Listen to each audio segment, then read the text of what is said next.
May 25th, 2020, Minneapolis, Minnesota. George Floyd dies after Officer Derek Chauvin kneels on his neck for 8 minutes and 46 seconds, including more than 2.5 minutes after Floyd loses consciousness.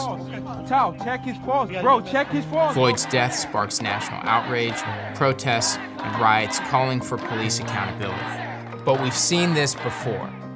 We've seen this before, we've seen this before, we've seen this, and this, and this, and this, and this.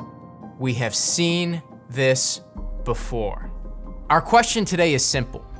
How can this keep happening? How can police officers continue to use excessive force and escape accountability? Today, we're looking at 3 stories of excessive force, 3 loopholes in our legal system that prevented officers from being held accountable, and 1 concrete way that we can make change. November 22nd, 2014, Cleveland, Ohio. 12-year-old Tamir Rice is throwing snowballs in the park and playing with his toy pellet gun when police officers drive up onto the lawn, and within 2 seconds, he's shot and killed. No criminal charges against the officer and no conviction. Why? In our criminal justice system, the power to bring charges belongs to the prosecutor.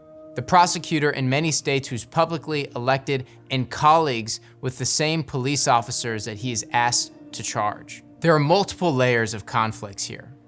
In almost every case, there's an internal investigation that the police departments do.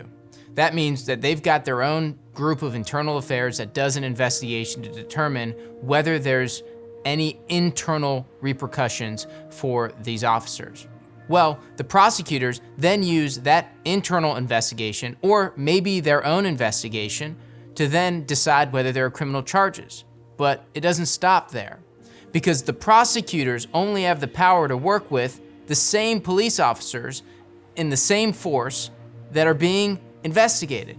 So in other words, the prosecutor is asking the colleagues of the man under investigation to investigate their colleague to then recommend what the prosecutor ought to do. And it's not hard to see that there's a conflict of interest in every one of these situations. And unless the media catches hold of a case of excessive force, you will never know about it. But even if they do, what often happens is that they begin a grand jury process. And this is held out to be an unbiased system, a system where citizens come together and evidence is presented to them so that they can decide whether a criminal charge is brought. But the entire grand jury process is run by the same prosecutors who work with the same police officers who are colleagues with the man under investigation. In other words, the prosecutor gets to decide what evidence he even gets to put in front of the grand jury. And no, the victim's attorney doesn't get to participate, and the defendant's attorney doesn't participate either. In the Tamir Rice case, the prosecutor recommended to the grand jury that no charges be brought against the officer. And that's exactly what they did. No charges were brought, despite all the media attention, despite it being on video, and despite protests throughout the city and across the country. Put yourself in the shoes of a family member. You want this investigation to be as unbiased as possible.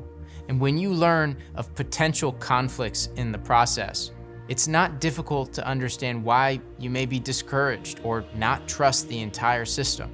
I would like for him to step down and allow an independent prosecutor to take over Tamir Rice's case. Yeah! The appearance of injustice can be just as harmful as injustice itself. One common sense solution would be to have investigations and charging decisions made by outside prosecutors. Even though it would still be within law enforcement, it would at least reduce the inherent conflicts of interest that take place in every situation. July 17th, 2014, Staten Island, New York. Eric Gardner is approached by plainclothes police officers who suspect him of illegally selling cigarettes.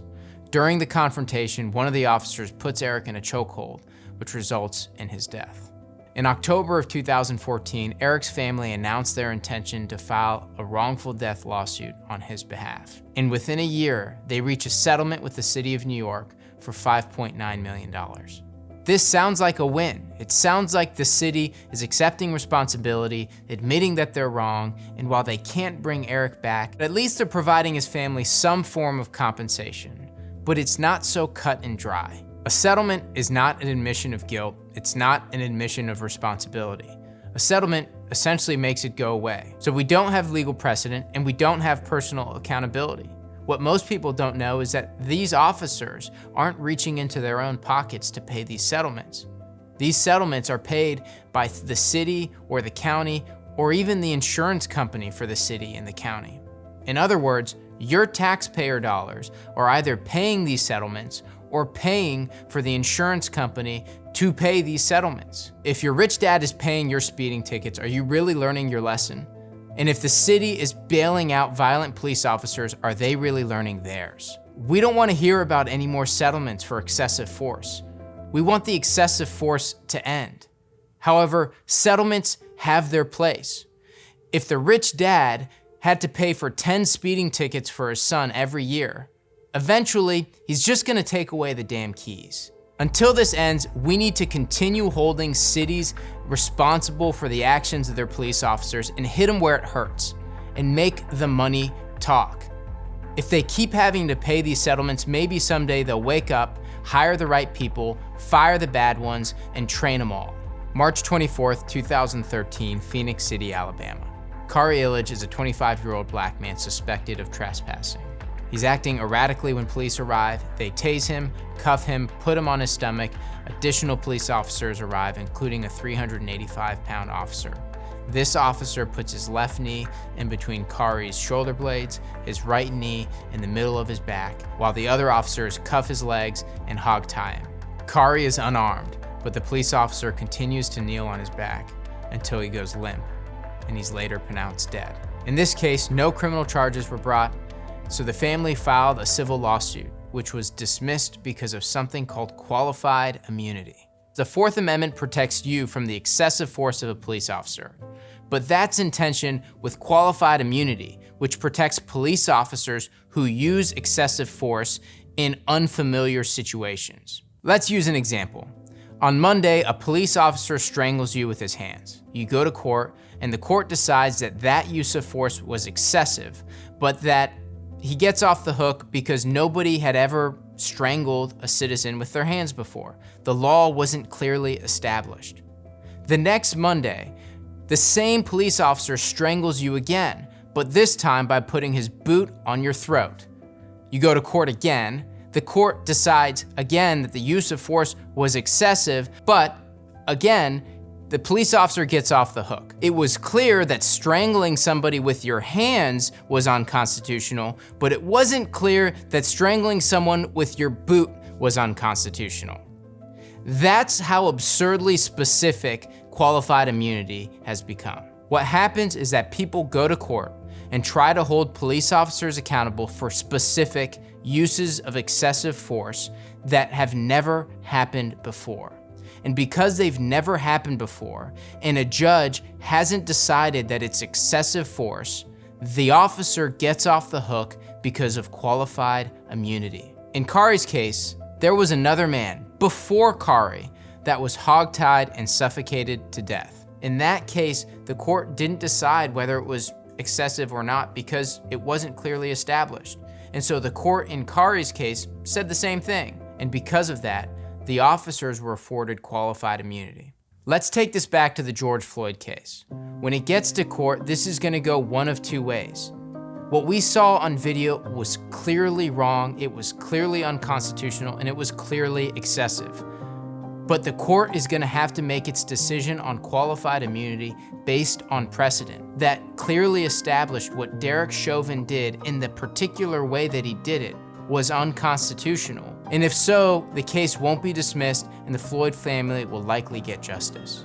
Or the court won't be able to find legal precedent for a police officer using excessive force in this particular way. Qualified immunity will apply, the case will be dismissed, and even though the law may be established for future cases, that's no consolation for George Floyd. At the beginning of this video, we told you we'd offer one concrete way to help change in this area, and that's by supporting the end of qualified immunity. If we can end qualified immunity, we increase the chances that these police officers who use excessive force will be held personally accountable.